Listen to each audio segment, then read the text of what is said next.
Voilà, bonjour à tous. Merci d'être présents pour cette Bistipresse qui est la dernière avant les vacances.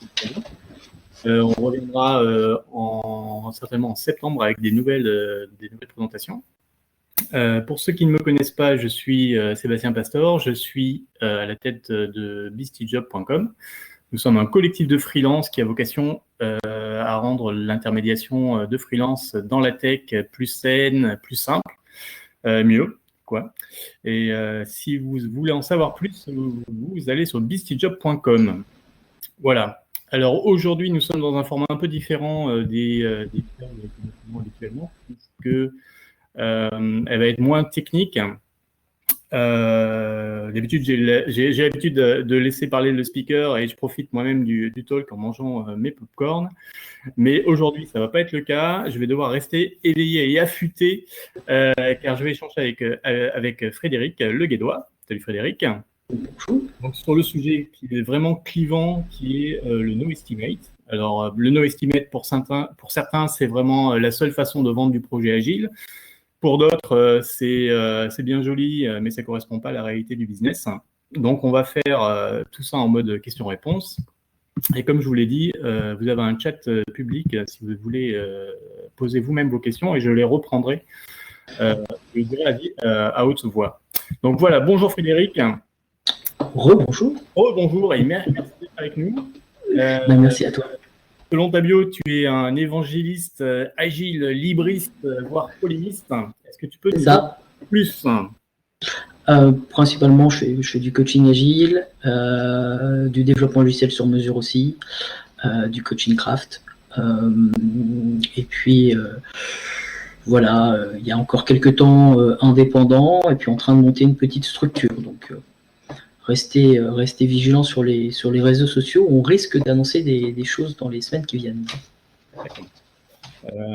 Peut-être une pré-question dans la bio. J'avais vu la mention de garantie zéro certification. Ça veut dire quoi? Déjà, ça confirme le polémiste qui est écrit avant. Et puis, les certifications sont plutôt utile et pertinente quand on va tester des compétences techniques. Si par exemple je veux savoir quel est le niveau de connaissance d'une personne sur un Linux ou sur une connaissance de Postgre ou ce genre de choses, finalement le QCM répond bien à ça.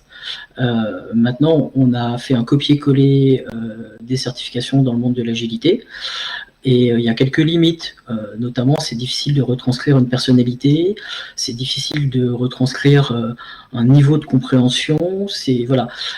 Dit autrement, est-ce qu'on voit très bien, par exemple, comment est-ce qu'on pourrait faire des certifications en philosophie?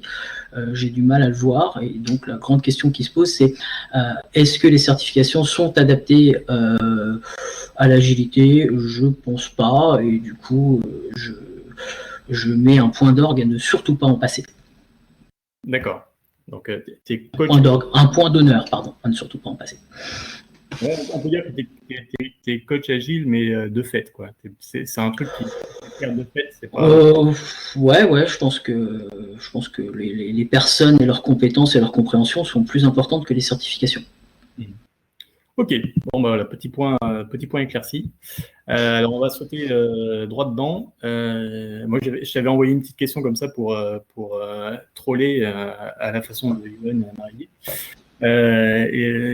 En gros, le no estimate, c'est encore un truc de beatnik, comme le mob programming et toutes ces conneries d'agilistes. c'est ce que tu as sûrement dû entendre ou que tu as pu croiser des gens qui pensaient ça. Oui. Mais, en vrai, qu'est-ce que le no estimate, d'où ça vient et pourquoi ça existe? Alors en fait, il faut déjà, pour parler du no estimate, c'est-à-dire l'absence d'estimation, se poser la question de qu'est-ce qu'une estimation dans le développement logiciel. Et là, on a deux types d'estimations, ça c'est des choses très connues, on a les estimations de charge et les estimations de délai. C'est-à-dire qu'on va prendre un ensemble de fonctionnalités, on va dire ça va être livré à telle date pour tel prix. Voilà, ça c'est une estimation. Le no estimate, c'est juste de dire qu'il faut arrêter de faire ça. Et il faut arrêter de faire ça pour une raison très très simple et très basique, c'est impossible de le faire.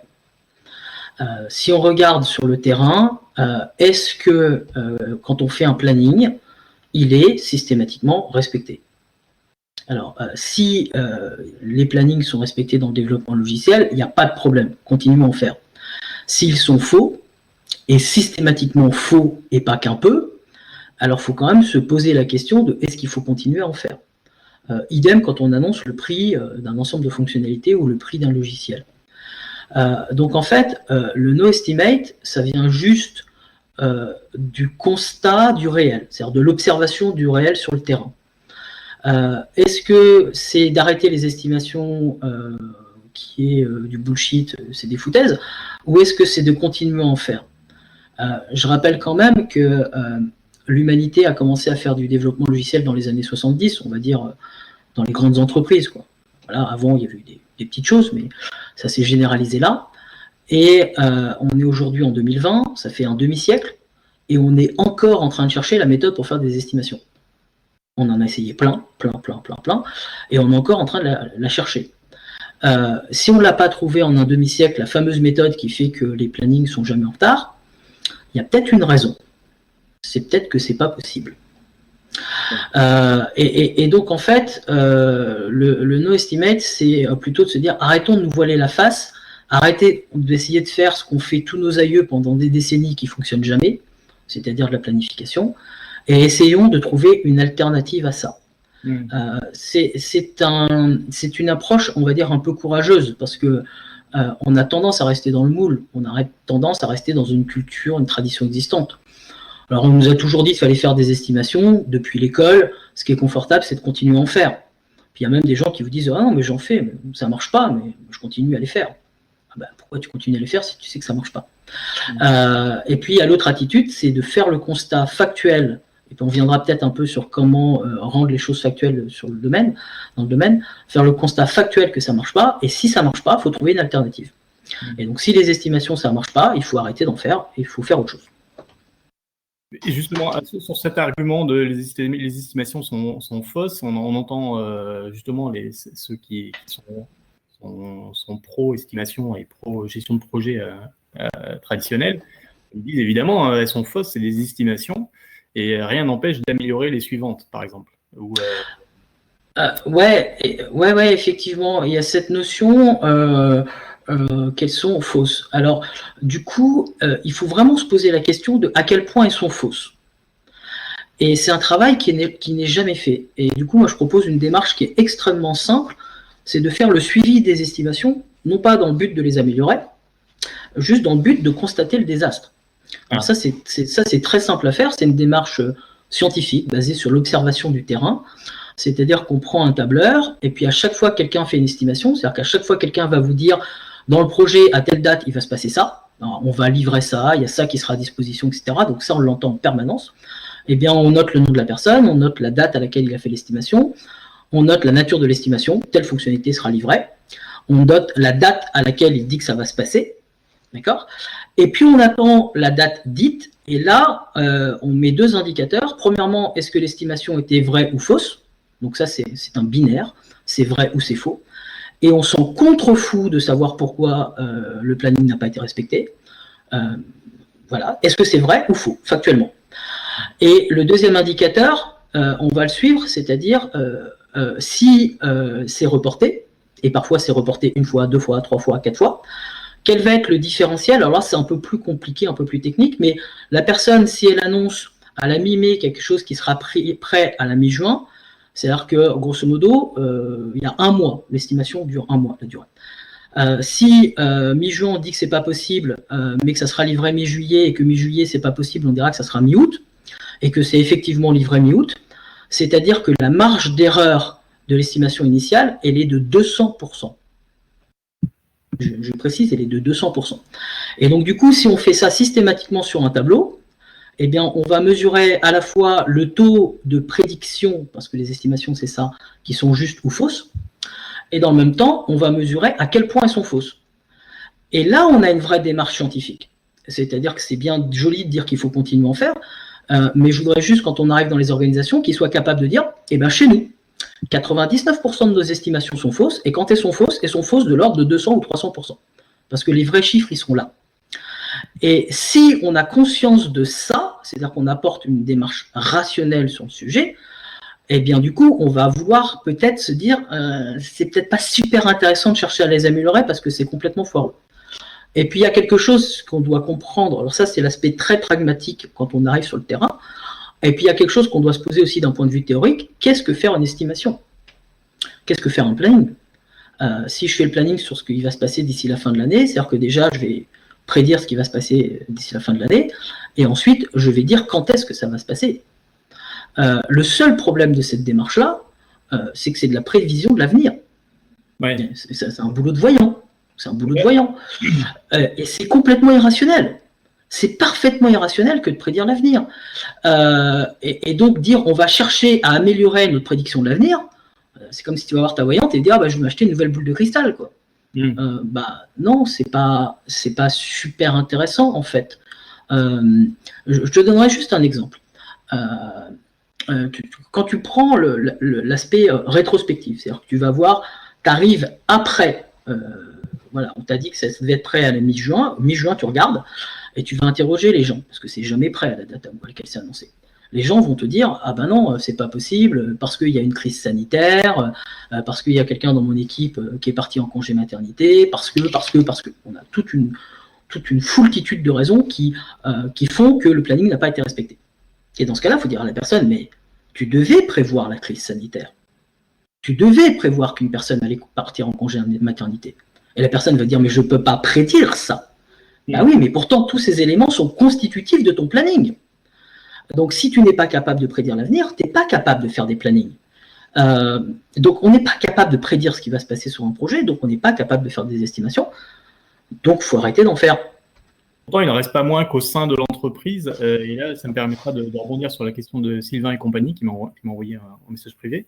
Il faut quand même une certaine structure, un ordonnancement, ne serait-ce que vis-à-vis des équipes, entre les équipes, c'est-à-dire par exemple une équipe qui va être sur un projet, si elle est en OSIMate, pardon, on va avoir ce sentiment d'avoir que cette équipe est un peu en mode électron libre et du coup elle en a rien à faire de ce qui se passe autour d'elle en fait, et donc parce que elle va pas évaluer l'impact elle-même de ces délais vu qu'elle les estime pas, et de même à cause de ce comportement-là, comment on va pouvoir gérer des budgets, prévoir des embauches, des prestataires, etc. Si on est estimer au sein de l'entreprise, finalement, la place que va prendre tel projet. Alors, j'aime beaucoup cette question, mais il y a 3 questions dans la question. Alors, je vais essayer de les découper. Il y a la question de la synchronisation, la question de la prise de décision, principalement, et puis aussi la question des embauches et de ce genre de choses. La question de la synchronisation, alors je ne sais pas si c'est comme ça qu'elle a été formulée, mais quand on dit on va faire des plannings pour se synchroniser avec une autre équipe, par exemple. Ouais. Ça, c'est une question qui est régulièrement abordée. Alors, comment est-ce qu'on fait quand on arrête de faire des estimations pour se synchroniser avec une autre équipe? Alors, si je reformule la question, c'est comment est-ce qu'on fait quand on arrête de faire des estimations pour qu'il y ait 2 estimations qui soient concordantes ensemble? C'est un non-sens. Je vais essayer d'être un peu plus explicite sur le projet. Quand on essaye de synchroniser 2 équipes ensemble, c'est qu'on essaye que le planning de la première corresponde au planning de la seconde. C'est ça, une synchronisation dans le futur. Sauf que le constat, c'est que le planning de la première est fausse et que le planning de la seconde est fausse. Et donc, pour les synchroniser, c'est peut-être juste pas possible. Alors, il y a plusieurs réponses à apporter à ça. La première réponse, c'est d'essayer d'avoir des équipes qui soient le plus autonomes possible.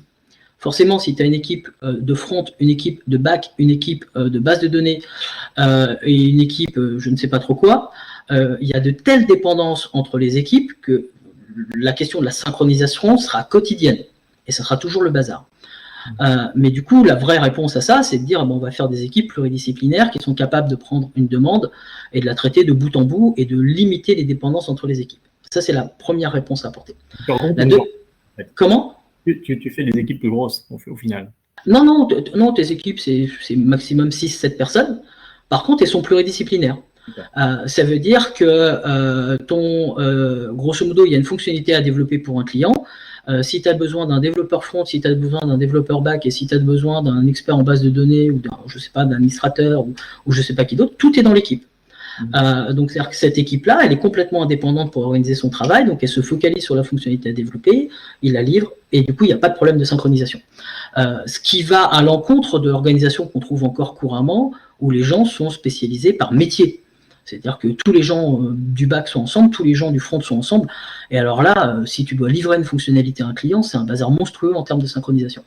Donc la première réponse à la question de la synchronisation, c'est de faire des équipes qui soient pluridisciplinaires et qui soient autonomes et capables de prendre une demande de bout en bout.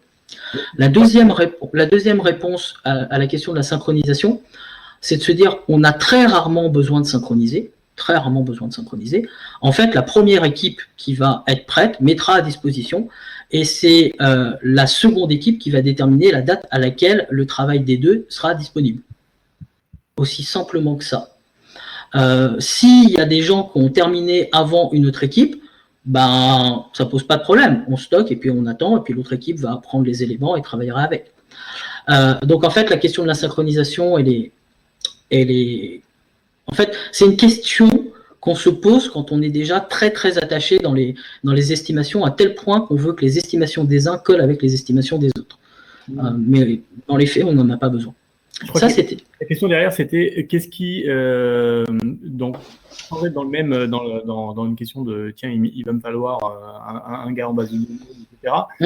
Plus si par exemple on a un développeur qui peut travailler sur deux projets distincts, et, sauf que sur le projet sur lequel il travaille actuellement, il est en mode no estimate, et on ne va pas savoir du coup quand est-ce qu'il sera disponible pour effectuer le projet suivant. Donc la question c'est plutôt ça, comment du coup on arrive à organiser le travail si on ne sait pas quand une ressource va être rendue disponible parce qu'on n'a pas pu estimer le temps d'indisponibilité. Alors, là encore, peut-être qu'on se pose la mauvaise question quand on essaie de raisonner comme ça. C'est-à-dire qu'on est dans des organisations où la primeur va au projet. C'est-à-dire qu'on crée un projet et on crée ex nihilo à chaque fois une équipe sur mesure pour ce projet-là. Moi, j'ai une grande question sur le sujet. Qu'est-ce qui est le plus important? C'est le projet ou l'équipe? Dans une organisation, avoir un petit groupe de 5-6 personnes qui travaillent ensemble depuis longtemps, qui s'apprécient, qui se connaissent, qui ont confiance entre eux, c'est le summum de la productivité.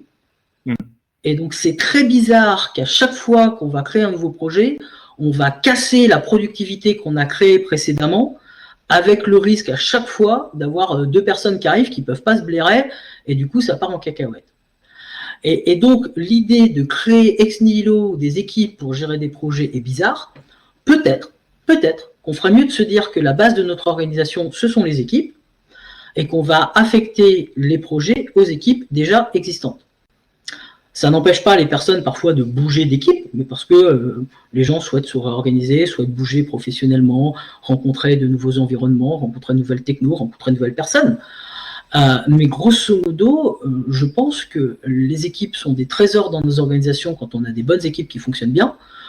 Et je ne comprends pas pourquoi est-ce qu'on détruit à chaque fois ce qui fait notre richesse parce qu'on pense que le projet est plus important que l'équipe. Okay. Donc, la réponse à la question, c'est faisons des équipes et affectons les projets aux équipes plutôt que les équipes aux projets. Deuxième élément de réponse, on part du principe que le projet aura un début et une fin. Et ça, c'est quand même très particulier, parce que si aujourd'hui on doit choisir un logiciel, on est en position d'acheteur ou juste de sélectionner un logiciel, et qu'on a un logiciel qui n'a pas évolué depuis 4 ans, eh bien on ne va pas le prendre. On va prendre un logiciel qui a évolué récemment, qui a des mises à jour régulières. C'est un critère primordial. Donc du coup, quand on dit qu'un projet a un début et une fin, ça veut juste dire que quand on arrête le projet, il est déjà en état de mort encéphalique. Et qu'on va attendre un tout petit peu, et il va disparaître. Donc en fait, un projet de développement logiciel n'a pas de fin. Et d'ailleurs, c'est pour ça qu'on pourrait dire que ce n'est pas un projet, parce qu'un projet, c'est un début et une fin. Par convention de langage, on va dire que c'est... Et donc, grosso modo, tant qu'il y aura des utilisateurs, il faut qu'il y ait des développeurs en face. C'est-à-dire que le projet n'est pas une table, une chaise, un vidéoprojecteur, où on le construit et il est fini. C'est un arbre, c'est une plante qui va grandir en permanence et qui doit en permanence avoir de l'eau, de l'oxygène. Donc, il doit avoir en permanence des ressources sur un projet de développement logiciel qui n'a jamais de fin. Sauf le jour où on dit qu'il n'y a plus d'utilisateurs, on le désinstalle et puis c'est fini. Mais tant qu'on n'est pas arrivé à ça, c'est-à-dire qu'il faut de la ressource. Et du coup, une fois qu'on a compris ça, que le logiciel est un organisme vivant, c'est complètement logique de l'affecter à une équipe qui va le garder pendant très longtemps. Bon. Ok, c'est clair. Je crois que tu as répondu à toutes. Absolument pas. Il y en a encore une. C'était la prise de décision. Oui. Comment je fais pour prendre des décisions? Alors, premièrement, si nos estimations sont foireuses et qu'on prend des décisions sur nos estimations, ça veut dire que nos décisions seront foireuses. Alors, je vous donnerai juste un exemple que vous connaissez tous. Les prévisions de croissance de l'INSEE, qui sont données tous les ans, et qui tous les ans sont fausses, et qui sont révisées tous les trimestres. On pourrait interroger la pertinence d'avoir une prévision de croissance tous les ans, ce qui est fausse, et les gens vous diront, oui, mais c'est à partir de ça qu'on prend des décisions. Ben ouais, mais c'est toujours faux, donc les décisions que vous prenez à partir de ces indicateurs, elles sont toujours fausses. C'est une vraie question. Et donc, plutôt que de prendre des décisions sur des éléments qui sont faux, c'est-à-dire la prédiction de l'avenir, prenons les décisions à partir des éléments qui sont dans notre connaissance actuelle. Est-ce que dans notre vie personnelle, on va prendre nos décisions à partir de la consultation d'une voyante? C'est une question qui se pose. Et même si la décision est importante, par exemple, si on doit se marier, est-ce qu'on va aller voir une voyante pour savoir comment va se passer notre mariage, ou est-ce qu'on va plutôt se baser sur notre expérience de vie commune? Dit autrement, les fiançailles, c'est un MVP ou un POC. Et c'est à partir de ce qu'on a acquis comme expérience de vie commune qu'on va prendre nos décisions, et pas à partir de la consultation d'une voyante. Et c'est complètement irrationnel de prendre des décisions sur des projections de l'avenir. C'est complètement irrationnel. Donc la prise de décision, on peut la faire à partir des éléments qu'on a connus, c'est-à-dire des éléments passés. Et ces éléments-là, ils sont mesurés, ils sont fiables, donc la prise de décision va être fiable. Mais bien entendu, on évolue dans un monde incertain. Et c'est là où on a un problème, c'est qu'on n'a pas en face de nous des entrepreneurs qui sont capables de prendre du risque, qui acceptent le risque. On a des gens qui veulent des certitudes. Donc, ils veulent qu'on leur prédise l'avenir, et à partir de l'avenir qu'on va prédire, ils prendront leurs décisions. Autant dire que et le processus de prédiction de l'avenir et le processus de décision, dans ce cas-là, sont foireux. Alors, ça me permet je rebondis là-dessus pour comprendre comment toi, tu abordes ces questions avec des clients qui ont justement un mindset bien pas ringard, mais enfin qui est classique, quoi. Comment tu leur parles quand eux ils arrivent avec deux questions?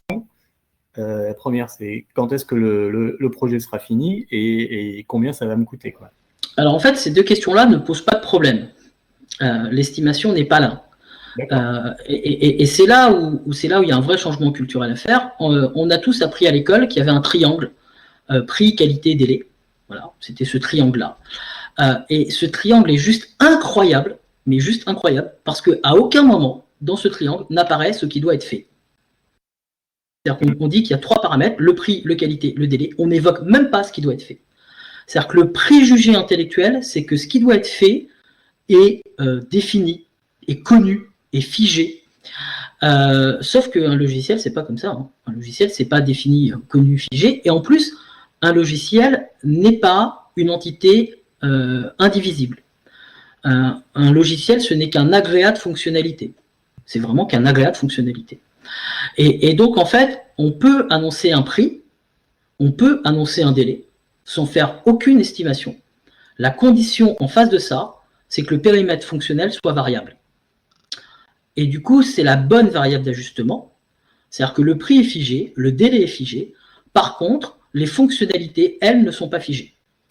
Et ça tombe bien, parce que très souvent, notre client, au début, il a une problématique à résoudre. Il a un problème, c'est pour ça qu'il demande un logiciel sur mesure. Mais il n'est pas foutu de dire dans le détail c'est quoi les fonctionnalités dont il a besoin. Et quand bien même il te donnerait cette liste sous la forme, par exemple, d'un cahier des charges, grosso modo, au bout d'une semaine, c'est plus valable. Parce que ça va évoluer, parce qu'il va réfléchir, parce qu'il va comprendre des choses au fur et à mesure que ça avance, parce qu'il va s'inspirer de ce que fait la concurrence. Donc en fait, l'erreur de pensée, c'est de croire que le logiciel est indivisible et prévisible. Alors le logiciel, 1, il est divisible en fonctionnalités, et 2, c'est imprévisible. Et donc, on peut annoncer un prix, on peut annoncer un délai, il faut juste, je dis bien juste, mais après on pourra peut-être revenir sur le sujet, faire en sorte que le périmètre fonctionnel soit variable. Alors là, il y a deux possibilités. Soit on a un client qui est à peu près intelligent qui peut l'entendre, très souvent parce que c'est des gens qui ont déjà vécu 2-3 projets au forfait, qui ont bien foiré, notamment parce qu'ils sont rentrés dans une relation très très dure avec le prestataire, qui à chaque fois leur a retourné le cahier des charges comme un boomerang en disant c'est pas le cahier des charges donc on ne le fera pas. Et donc il a compris la nécessité d'avoir de la souplesse dans la relation avec le prestataire.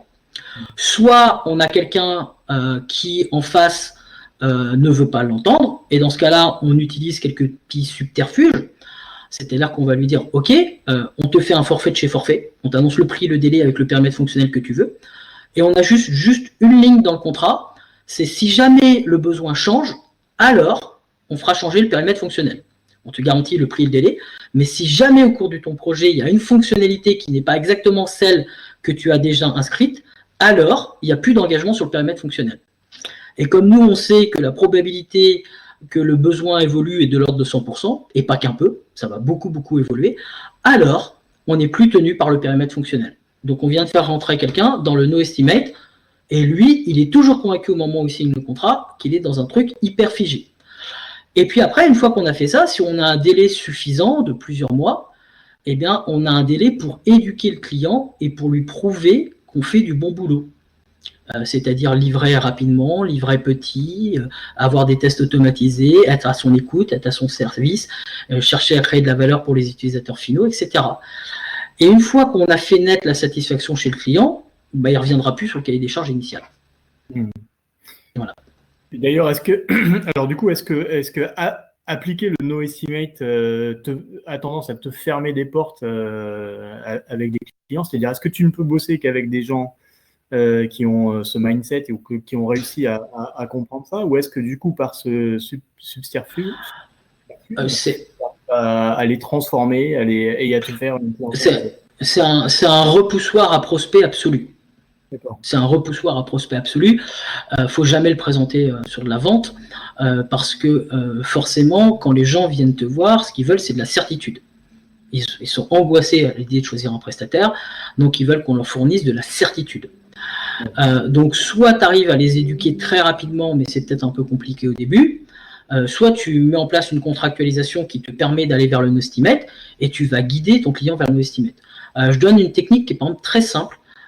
Si on a un tableau Kanban et qu'on a un client qui est arrivé mais rigide de chez rigide avec son cahier des charges, on va découper son cahier des charges et on va mettre par exemple toutes ses fonctionnalités, tout son cahier des charges, on va le représenter avec des jolis post-it bleus. D'accord ? Et tu attends la première semaine, et au bout de la première semaine, il va dire « Ah, finalement, je préférerais que ça soit comme ça, etc. » Et à chaque fois qu'il te donne une nouvelle idée, qu'il fait changer son besoin, etc., tu crées des post-it roses. Voilà. Et là, faut pas être dans une démarche forfaitaire. Hein. C'est-à-dire qu'il ne faut pas lui dire « Je te le ferai pas ». Parce que ce qui vient d'exprimer le client, c'est légitime, c'est issu de sa réflexion, c'est bon pour le projet, donc il faut le faire, quoi. Donc tu lui fais, mais simplement tu fais apparaître. Et puis, au bout de quelques semaines, tu t'aperçois que tout ton Kanban, il est rose.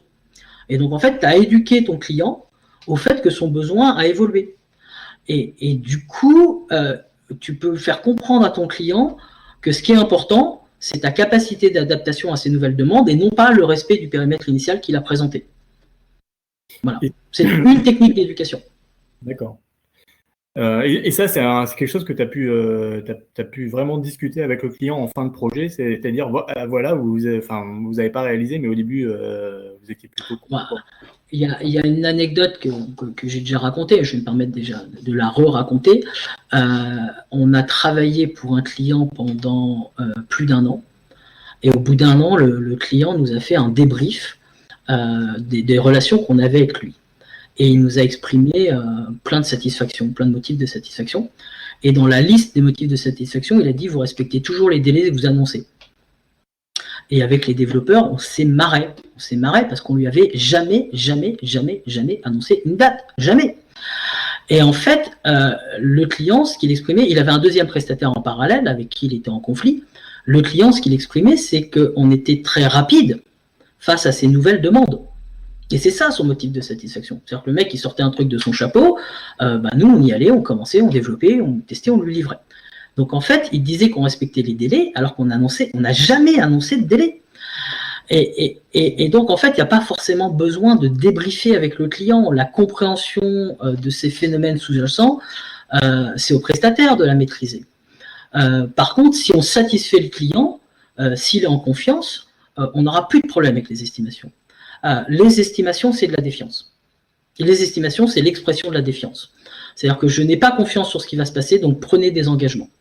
C'est la défiance du prestataire vis-à-vis du client vis-à-vis du prestataire. C'est la défiance du manager vis-à-vis des développeurs. C'est la défiance du product owner vis-à-vis des développeurs.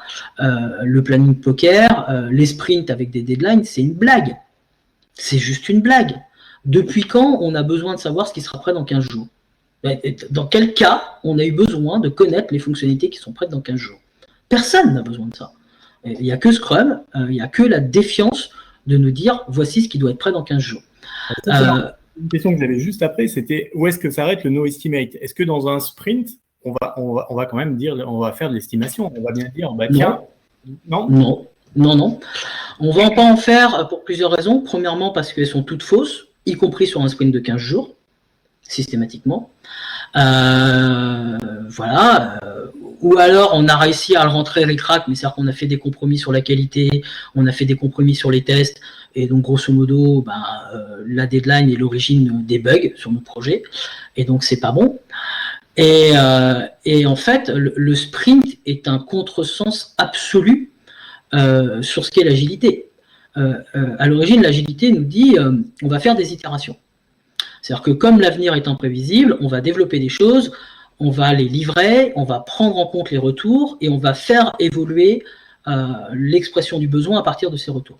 C'est-à-dire que l'expression du besoin amène le développement qui amène la livraison de la fonctionnalité et l'usage de la fonctionnalité, mais l'usage de la fonctionnalité amène l'évolution de l'expression du besoin. C'est-à-dire c'est plus du tout quelque chose qui est linéaire, c'est une boucle, c'est un cycle, c'est une itération. Et à l'origine, c'est ça l'itération. C'est-à-dire qu'on va livrer des choses pour apprendre et pour avancer dans l'incertitude. Et c'est devenu un sprint. Alors déjà, le sprint, moi, le mot me choque, parce que le sprint, c'est-à-dire, c'est une période très intense et très courte. C'est ça un sprint.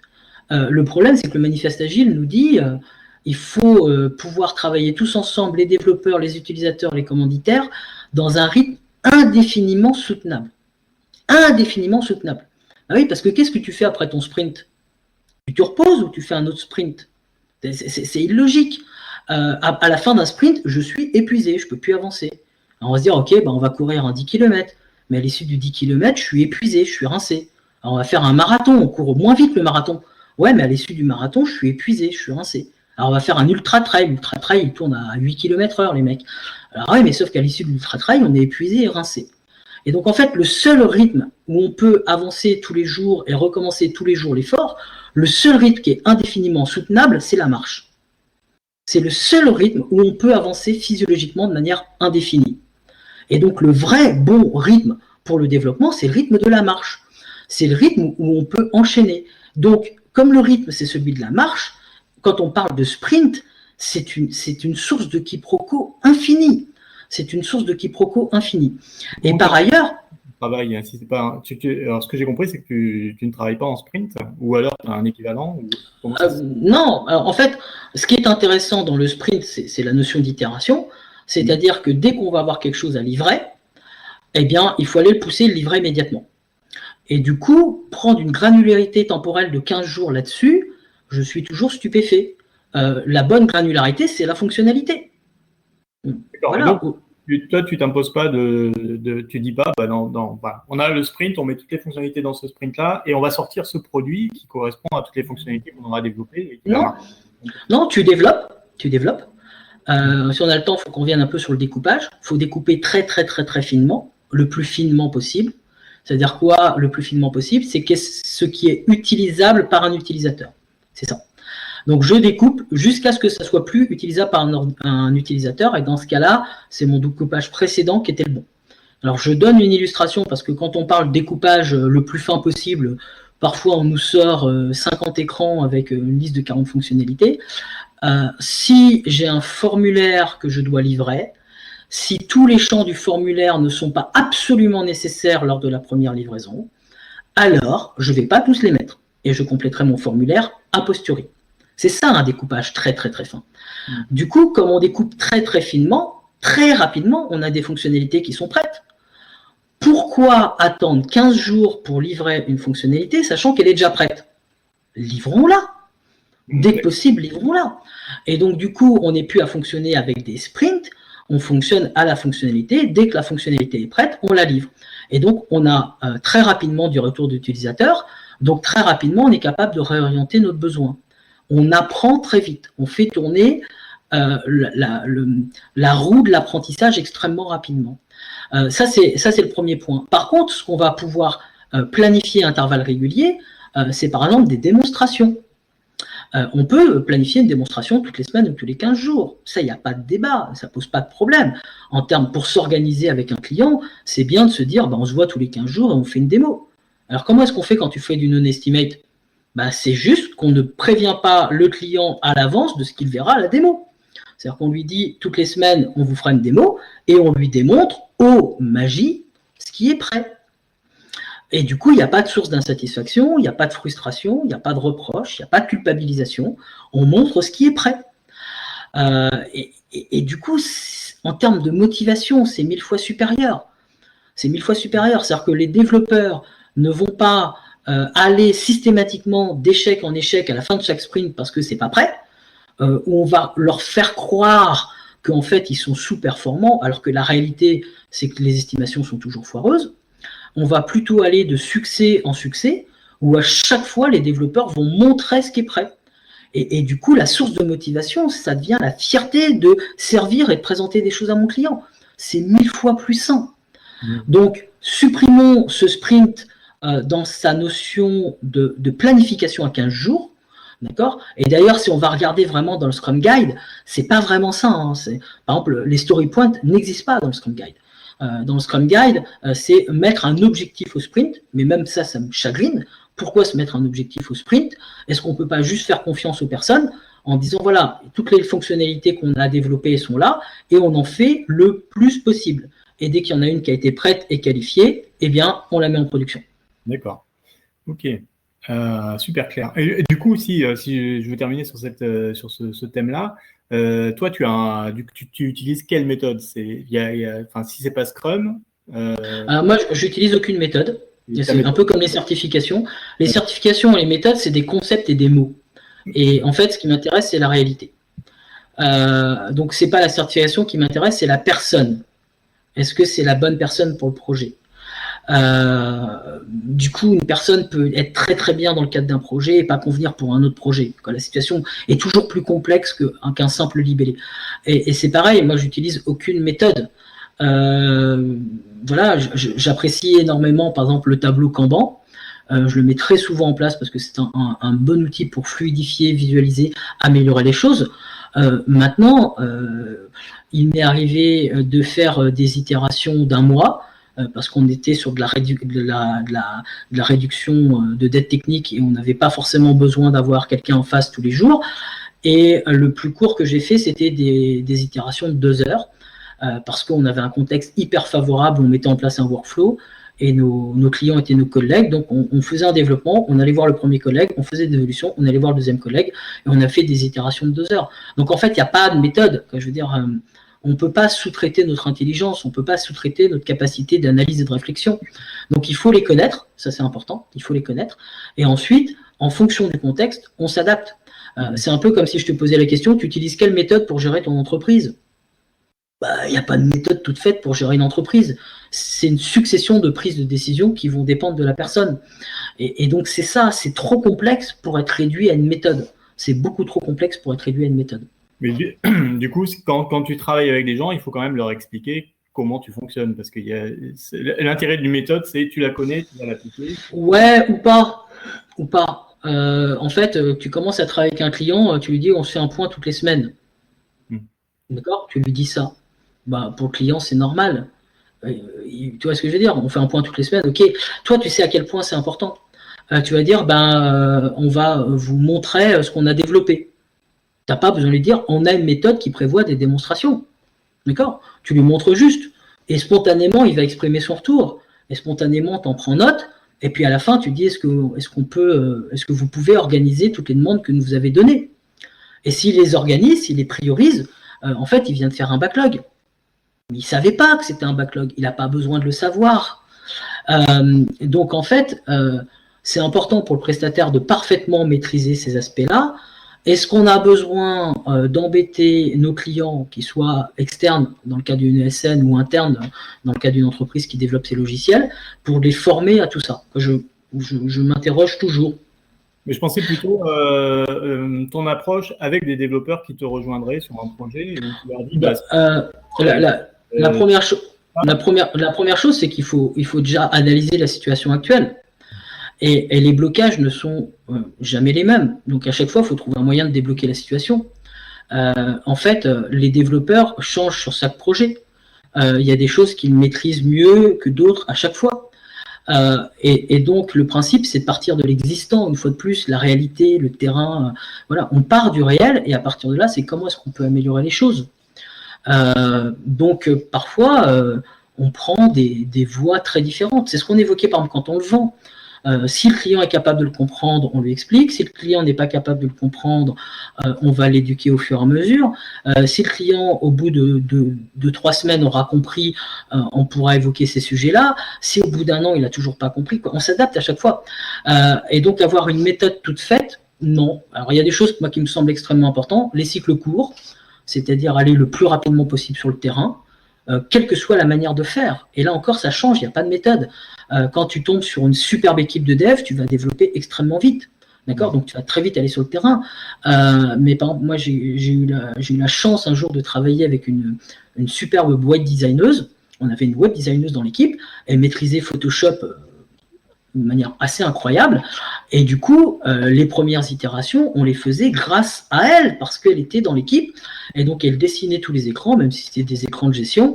On allait vers le client, on recueillait son feedback, et on faisait évoluer, avant tout, une maquette Photoshop. Ça nous permettait d'avoir du retour du terrain, de la réalité, du feedback.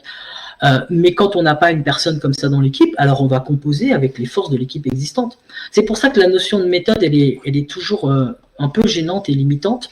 Ça voudrait dire que tous les contextes sont similaires. Et j'ai un doute.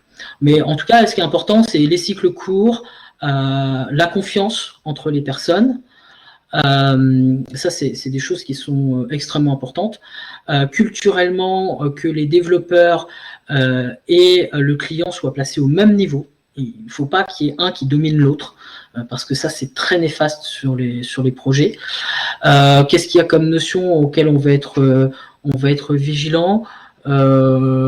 Accepter l'incertitude, se dire qu'on va apprendre en faisant. Et donc, toutes ces notions-là sont des notions éminemment culturelles. Ce n'est pas des missions méthodologiques. Une question de Johan, à peu près sur le même thème. En no-estimate, du coup, comment tu planifies tes rituels de feedback et de quelle façon? C'est l'équivalent de la rétrospective en Scrum. Ouais, alors en fait, tu les planifies selon ce que tu juges nécessaire. Donc déjà, c'est important de faire des rétros, c'est important de faire des démos, c'est important de livrer. Mais pourquoi est-ce qu'on veut à tout prix mettre ça dans le même sac? Et là, je lance un petit coup d'œil à Scrum.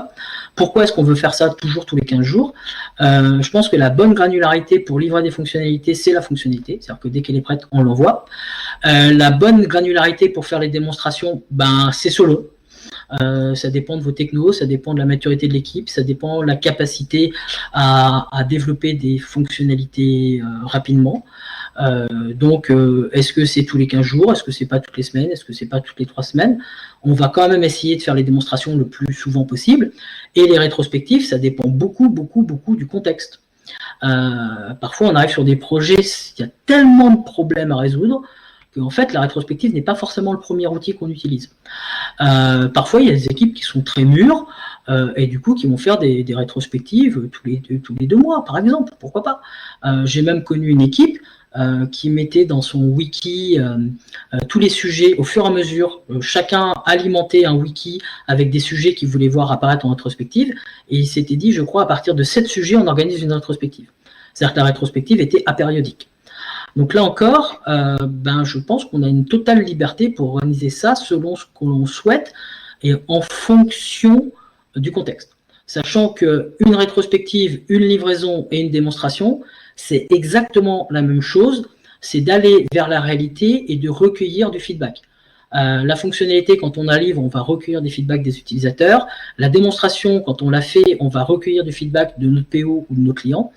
Et la rétrospective, on va recueillir du feedback sur l'équipe, sur sa manière de fonctionner. Donc c'est toujours aller chercher de l'information du réel. Donc en fait, ce sont les mêmes processus. La programmation en binôme, c'est un développeur qui va travailler avec un autre et donc il va avoir immédiatement un feedback sur son travail. Donc tout ça, c'est la même chose. Ce sont que des boucles de rétroaction. Merci. Concrètement, du coup, comment tu conseilles un développeur dans sa réaction quand on lui demande de faire une estimation? Comment conseilles-tu en fait de faire rentrer le no estimate dans l'entreprise? Quels sont les biais, quels sont les moyens? Alors déjà, quand on nous pose la question d'une estimation, on a une énorme chance, c'est qu'on nous donne la parole. Déjà. Et donc, on a un temps de parole pour exprimer que ça ne va pas être possible.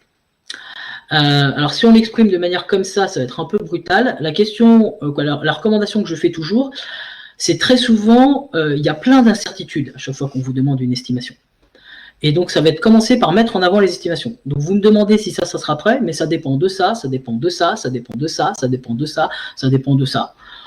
Et donc, du coup, moi, aujourd'hui, alors moi, la phrase que je préfère employer, c'est de dire soit je vous donne une date, mais ça m'embêterait de vous mentir. Voilà. Soit pour être tout à fait transparent, je ne le sais pas. Par contre, je vous propose, dès la semaine prochaine, de revenir vers vous et de faire un point d'avancée. C'est-à-dire qu'en on va troquer la pseudo-visibilité qui est offerte par les estimations par de la vraie visibilité qui est offerte par du feedback. Donc plutôt que de dire voici ce qui va se passer sur le projet, c'est voici comment est-ce qu'on va faire pour venir vous voir rapidement et régulièrement sur le sujet. Je ne suis pas en train de me défausser et de vouloir me croiser les doigts d'orteil et de ne rien faire. C'est juste que je suis dans l'incapacité de prédire l'avenir. Par contre, je vais revenir vers toi très rapidement et du coup l'interlocuteur est en confiance. Il dit, s'il me propose de revenir dès la semaine prochaine, c'est qu'il va vouloir bosser pour moi. Il est prêt à bosser pour moi. Il ne peut pas se proposer de revenir me voir la semaine prochaine sans bosser pour moi.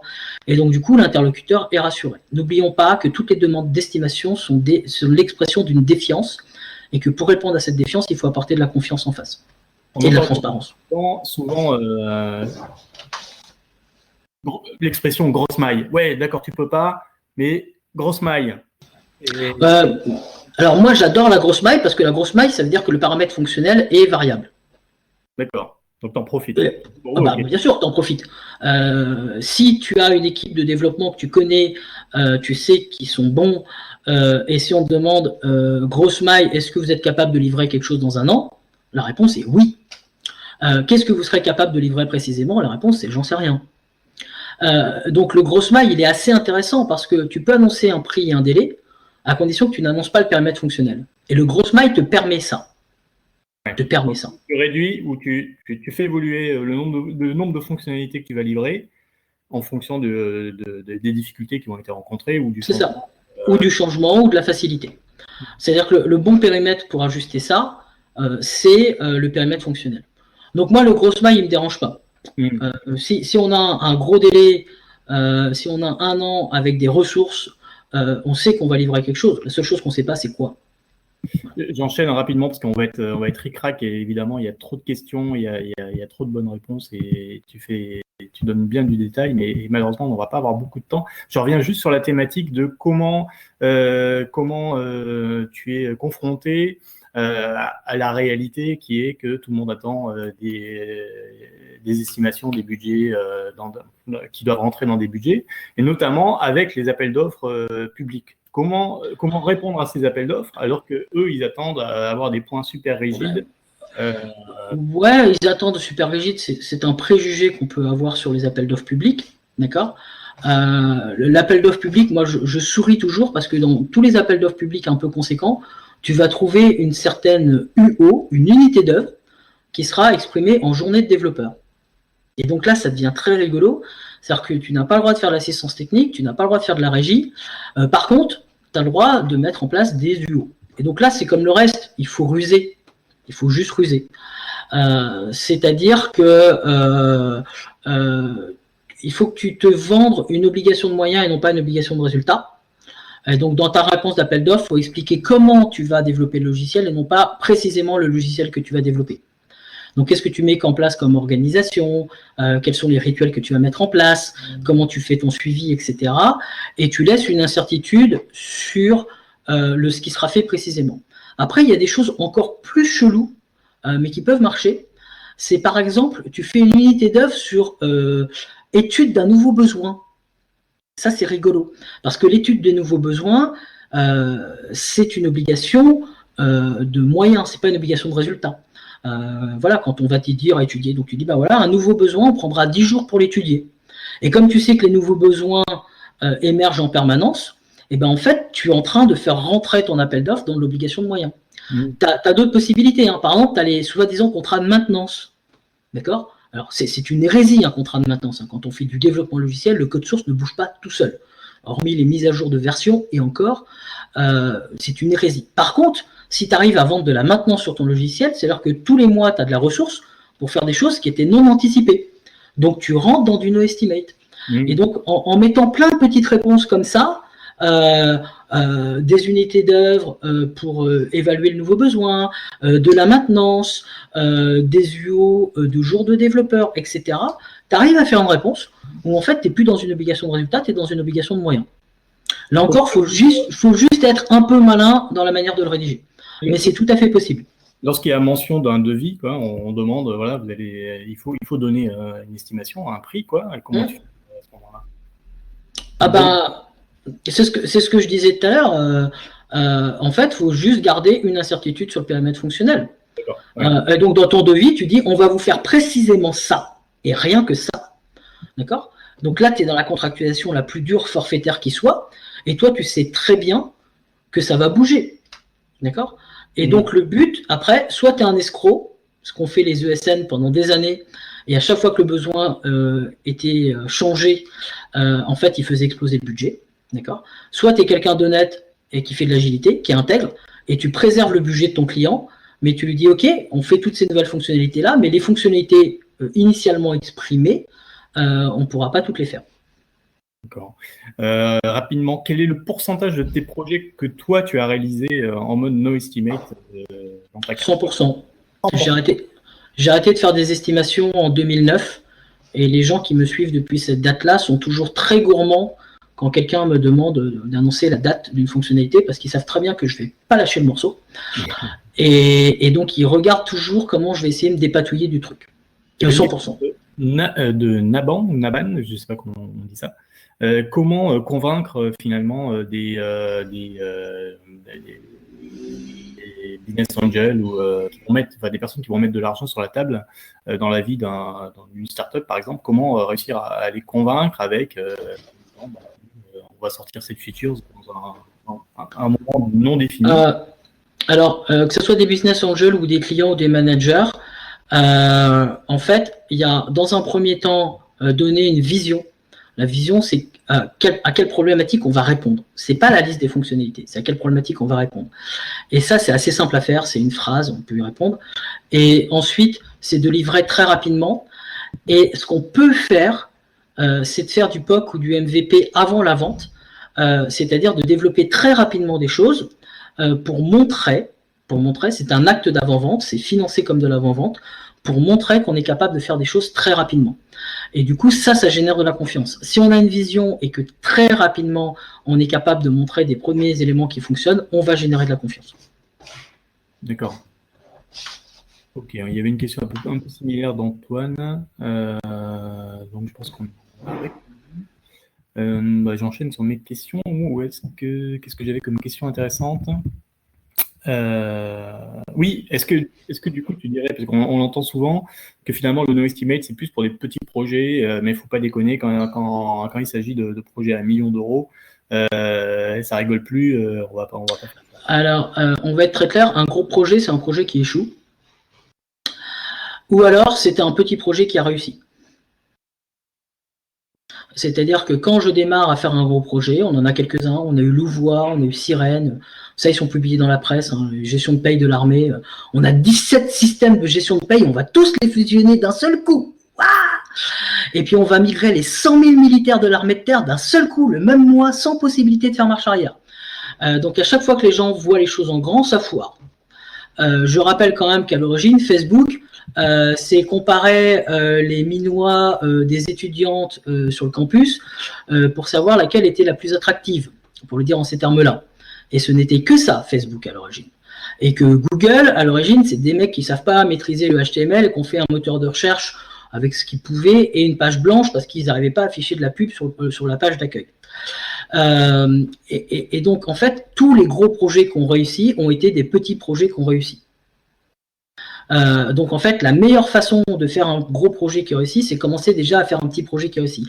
Et la meilleure façon de commencer à faire un petit projet qui réussit, c'est déjà de réussir à développer une fonctionnalité et livrer la fonctionnalité. C'est assez incroyable le nombre d'organisations qui cherchent à faire des gros projets qui ne sont pas foutus de livrer une fonctionnalité. Donc faisons les choses dans l'ordre, déjà on livre une fonctionnalité, ensuite on fait un petit projet, et si le petit projet ça fonctionne bien, alors ça deviendra un gros projet. Et pourtant, il y a pas, du coup, en fait, on y va pas à pas, et dans tous les cas, ce qu'on arrive à faire pour un petit projet, ça correspond complètement à un projet plus conséquent, avec plus de personnes, plus de fonctionnalités, du moment que la technique... Et plus d'incertitudes. Oui. Et plus d'incertitudes. Donc forcément, dans tous les cas, tu seras en no estimate. C'est pas parce que le projet va devenir gros que tout d'un coup, tu seras capable de prédire ce qui va se passer. L'idée qu'un gros projet, c'est tellement gros qu'il va jamais foirer, c'est une illusion. C'est une illusion. On arrive sur la fin du talk. Donc, je ne sais pas si si déjà il y a des petites questions que j'aurais ratées. Et à ce moment-là, il faudrait parce que ça a défilé pas mal sur le chat public. Et donc, si vous en avez et vous voulez vraiment insister pour que Fred y réponde, allez-y maintenant. Alors, c'est mort là. Naina, tu peux planifier? Non, hein, je ne sais pas ce que c'est. Sinon, moi, j'ai une autre question. J'avais une autre question.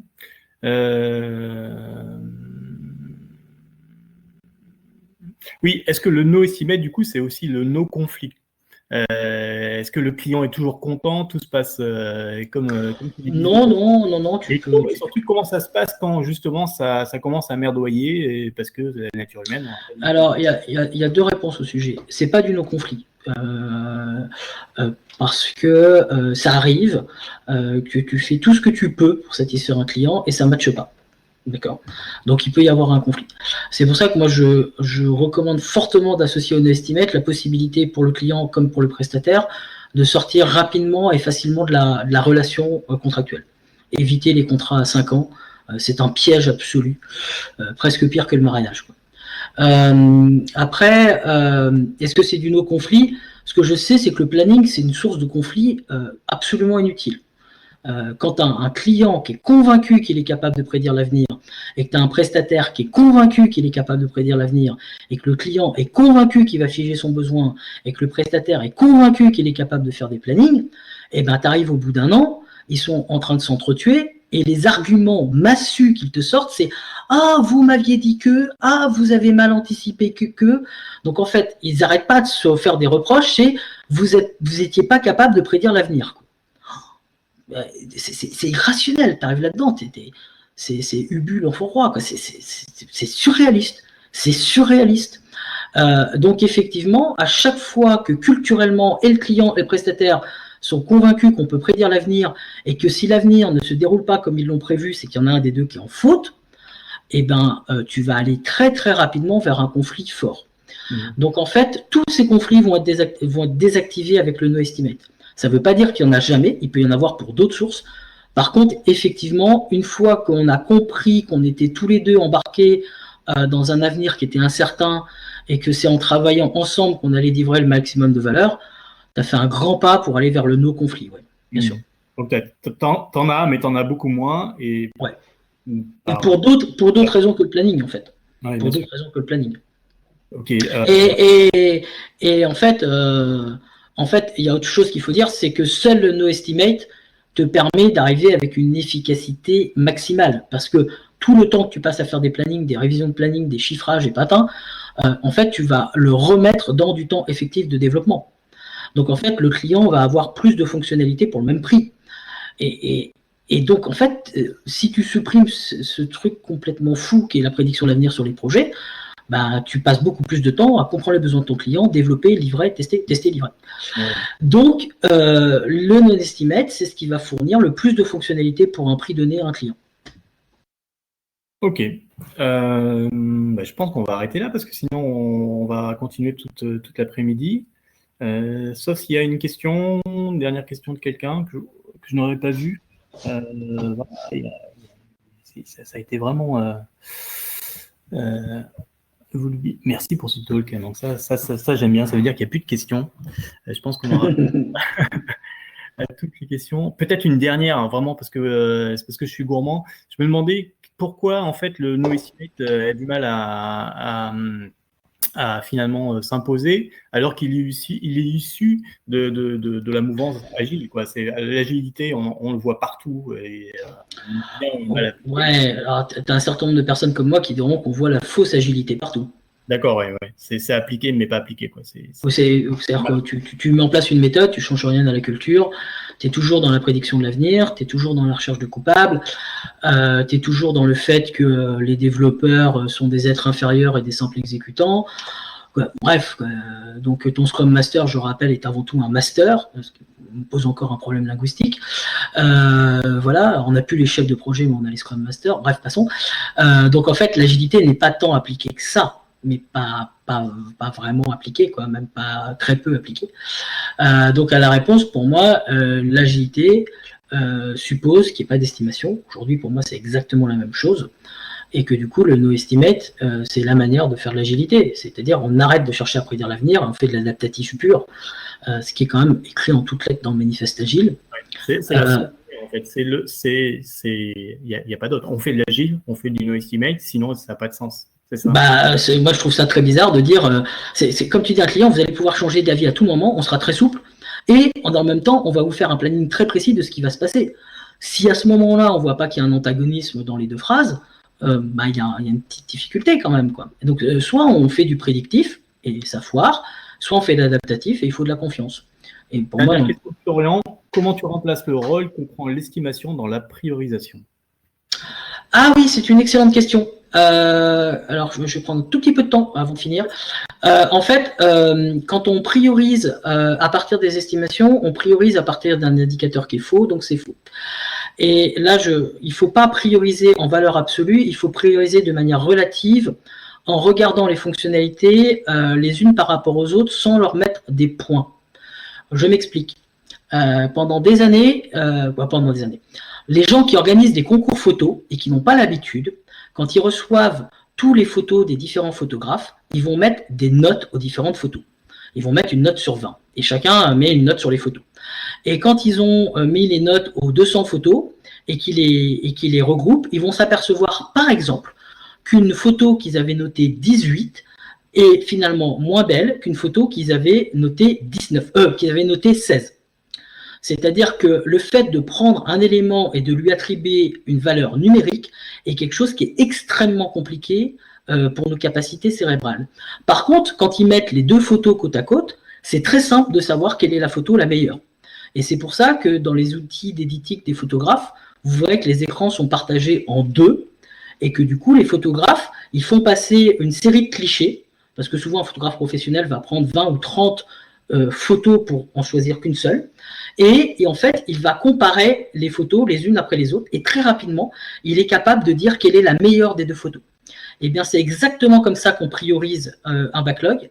C'est-à-dire qu'en fait, on va regarder les fonctionnalités l'une à partir de l'autre et sans se poser la question de c'est quoi la complexité, c'est laquelle est prioritaire par rapport à l'autre. Et je précise aussi que ça suppose que les fonctionnalités ont été découpées le plus finement possible au préalable.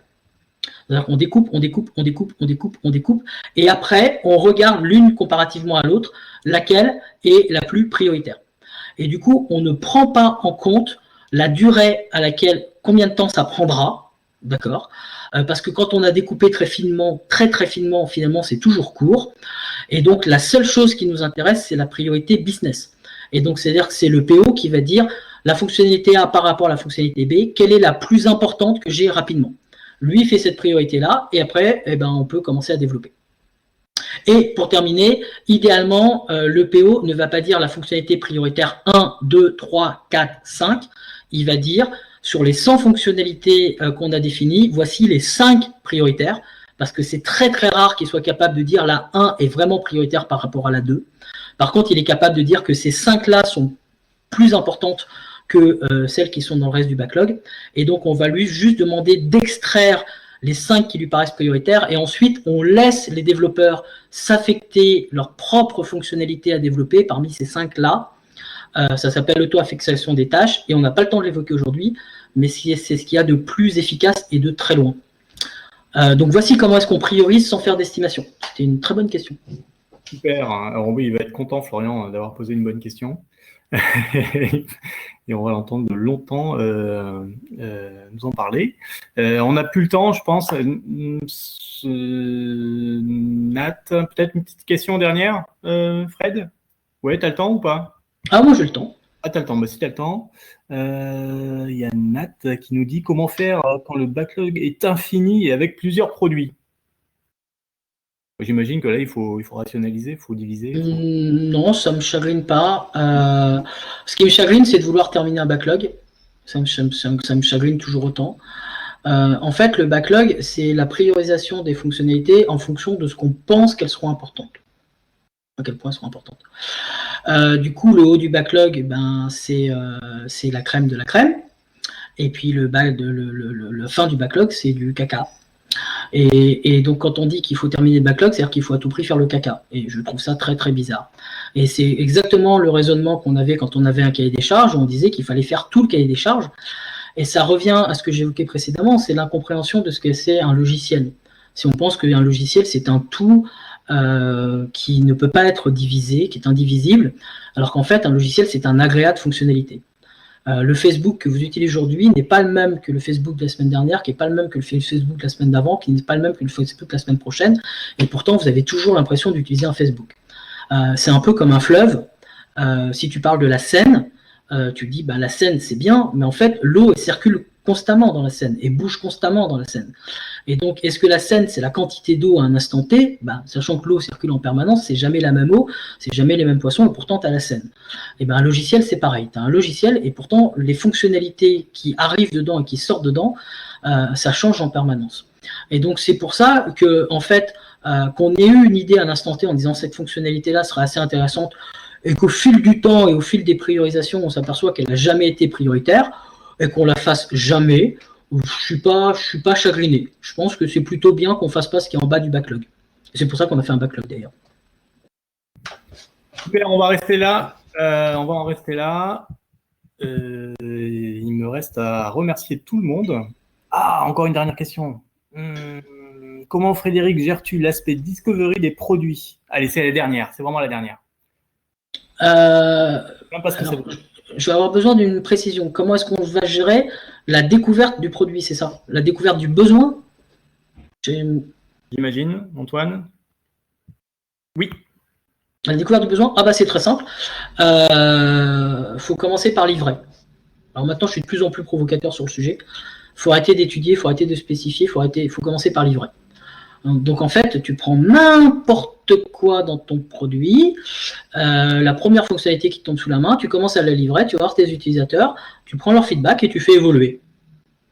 Voilà. Le but, c'est d'amorcer un cercle. Et c'est vraiment un cercle. C'est spécifier, développer, tester, livrer pour spécifier. Donc si je le reformule, c'est livrer pour pouvoir spécifier, pour pouvoir développer, pour pouvoir tester. En fait, on prend la boucle à n'importe quel endroit de la boucle. Et donc, en fait, comment est-ce qu'on gère la découverte d'un produit? En allant le plus tôt possible sur le terrain, en allant le plus tôt possible toucher la réalité, en mettant le plus tôt possible la plus petite fonctionnalité qui soit pour découvrir la réaction des utilisateurs. Ok, ce sera la dernière question. Cette fois-ci, je m'y tiens. Et donc, il me reste à vous remercier tous d'être venus. À remercier énormément Frédéric parce que c'était super clair, super concret. C'est pas de la théorie. C'était pas un délire comme on peut voir quand on parle de no estimate. Non, C'est moi très je suis convaincu. Merci beaucoup. On se revoit nous Merci à vous. en septembre pour d'autres Beastie Press qui, j'espère, seront du même acabit. C'était vraiment génial. Merci encore. Ça marche. Ciao. Au revoir.